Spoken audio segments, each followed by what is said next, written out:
ونصلی علی رسولہ الکریم اما بعد، چادر اوڑھ کر سونا کیوں ضروری ہے؟ آپ یہ جان کر حیران ہوں گے کہ جو لوگ بنا چادر اوڑھے سوتے ہیں ان کے بارے میں قرآن اور رسول اللہ صلی اللہ علیہ وآلہ وسلم نے کیا احکام فرمائے ہیں۔ چادر اوڑھ کر سونے کے کیا فائدے ہیں؟ چادر اوڑھ کر نہ سونے سے انسان کن مشکلات میں پھنس جاتا ہے؟ یہ سب جاننے کے لیے ویڈیو کو آخر تک ضرور دیکھیے گا۔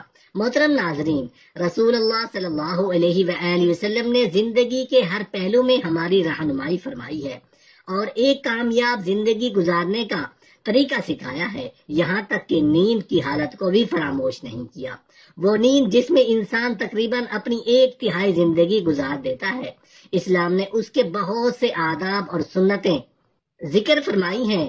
جو شخص ان پر عمل کرے گا اسے سکون اور اطمینان کی نیند نصیب ہوگی، پریشانی، بے چینی اور بے خوابی سے نجات ملے گی۔ سونے کے آداب میں سے ایک ادب یہ ہے کہ جلد سے جلد سوئے، بغیر ضرورت کے عشاء کی نماز کے بعد جاگنے سے پرہیز کریں۔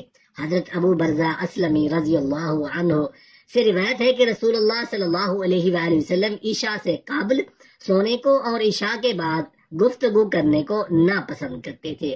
سونے کا ایک ادب یہ بھی ہے کہ جب آپ سونے کے لیے لیٹیں تو چادر اوڑھ کر سونا چاہیے، یہ اچھی عادت ہے اور حیا کی بات ہے۔ چادر اوڑھے بغیر سونا اچھی بات نہیں ہے۔ کبھی رات کو سوتے ہوئے کپڑا آدمی کے جسم سے ہٹ جاتا ہے، جسم نظر آ جاتا ہے یا حیا کی جگہ واضح ہو جاتی ہیں، اس لیے چادر اوڑھ کر سونا چاہیے۔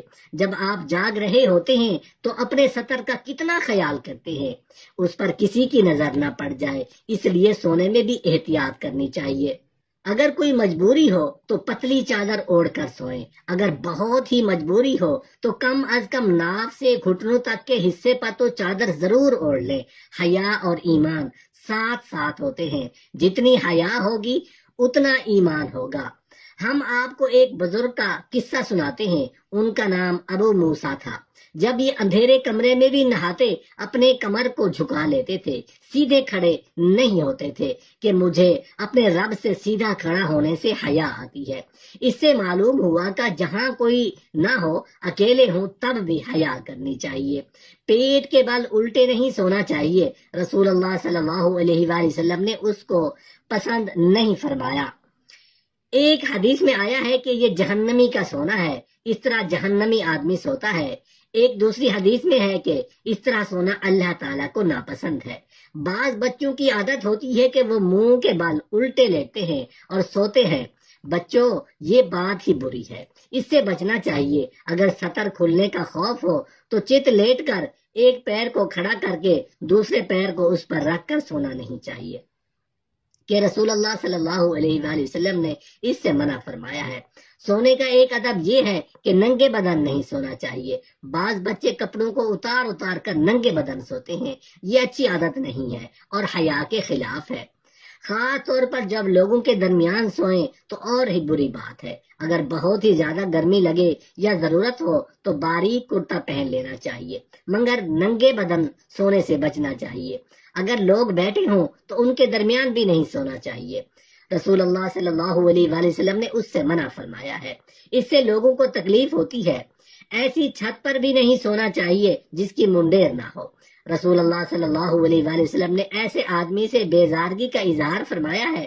اس کی وجہ یہ ہے کہ بعض اوقات نیند میں آدمی کو احساس نہیں ہوتا اور کسی وجہ سے وہ گر جاتا ہے، اس لیے حفاظت کی وجہ سے ایسی چھت پر نہیں سونا چاہیے۔ سونے کا ایک ادب یہ ہے کہ انسان دائیں کروٹ پر سوئے، کیونکہ رسول اللہ صلی اللہ علیہ وآلہ وسلم دائیں کروٹ پر سویا کرتے تھے، اور حضرت برا بن عازب رضی اللہ عنہ کو بھی رسول اللہ صلی اللہ علیہ وآلہ وسلم نے دائیں کروٹ پر ہی لیٹنے کا حکم دیا ہے۔ دائیں کروٹ پر لیٹنا ہی افضل ہے۔ رسول اللہ صلی اللہ علیہ وآلہ وسلم نے ارشاد فرمایا، جب تمہارے بچے 7 سال کے ہو جائیں انہیں نماز پڑھنے کا حکم دے، اور جب 10 سال کے ہو جائیں تو انہیں نماز نہ پڑھنے پر مارے اور ان کے بستر الگ کر دیں۔ علامہ محمود رحمت اللہ علیہ ابو داؤد کی شرح میں لکھتے ہیں کہ ان کے بستر جدا جدا کر دو، اس کا مطلب یہ ہے کہ ان کے سونے کی جگہ الگ الگ بناؤ۔ اس لیے کہ جب وہ 10 سال کو پہنچتے ہیں تو بلوغت کی ادنا حد کے قریب ہو جاتے ہیں، ان کی شہوت زیادہ ہو جاتی ہے اور ان پر فساد اور خرابی کا ڈر ہوتا ہے۔ ایک روایت ہے، رسول اللہ صلی اللہ علیہ وآلہ وسلم نے ارشاد فرمایا کہ مرد مرد کے سطر کی طرف نہ دیکھے اور نہ ہی عورت عورت کے سطر کی طرف دیکھے، اور مرد مرد کے ساتھ ایک کپڑے میں جمع نہ ہو، نہ عورت عورت کے ساتھ ایک کپڑے میں جمع ہو۔ اس میں بھی یہ حکمت پیش نظر ہے کہ مرد و زن برائی سے محفوظ رہیں اور اپنے آپ کو گناہوں سے بچائے رکھیں، کیونکہ جب خلوت اور ایک ہی بستر میں انہیں سونے کی جگہ ملے تو شیطانیت کا دروازہ کھلنے میں دیر نہیں لگتی۔ شریعت اسلامیہ نے اس دروازے کو بند کرنے کے لیے یہ تعلیم دی ہے کہ 10 سال جو شعوری عمر کی ابتدا ہوتی ہے، یہ پابندی عائد کر دی جائے تاکہ برائی کے راستے بند ہو جائے۔ اس لیے ہمیں اس بات کی طرف خصوصی توجہ دینی چاہیے اور اپنے بچوں کو اسلامی تعلیمات سے ہمکنار کرنے کے لیے پوری محنت اور تگدو سے کام لینا چاہیے۔ کھانے کے بعد ہاتھ پر چکنائی لگی رہ جاتی ہے، اس کو دھوئے بغیر نہیں سونا چاہیے۔ کبھی ایسا ہوتا ہے کہ کوئی کیڑا یا جانور اس ہاتھ پر لگی چکنائی کو سونگھ کر آتا ہے اور کو نقصان پہنچا دیتا ہے۔ اس نقصان پہنچنے کا ذریعہ اس انسان کی خود ہی لاپرواہی ہے۔ اس لیے رسول اللہ صلی اللہ علیہ وآلہ وسلم نے فرمایا، جو شخص ہاتھ پر لگی چکنائی کو دھوئے بغیر سو جائے، اگر اسے کوئی نقصان پہنچے یعنی کوئی کیڑا وغیرہ کاٹ لے تو وہ خود کو ہی برا کہے۔ جس گھر میں روشنی کا کوئی انتظام نہ ہو وہاں بھی رات کو نہیں سونا چاہیے۔ رسول اللہ صلی اللہ علیہ وآلہ وسلم ایسے گھر میں نہیں سوتے تھے جس میں اندھیرا ہو، جب تک چراغ نہ جلایا جائے، پھر سوتے وقت بجھا دیا کرتے تھے۔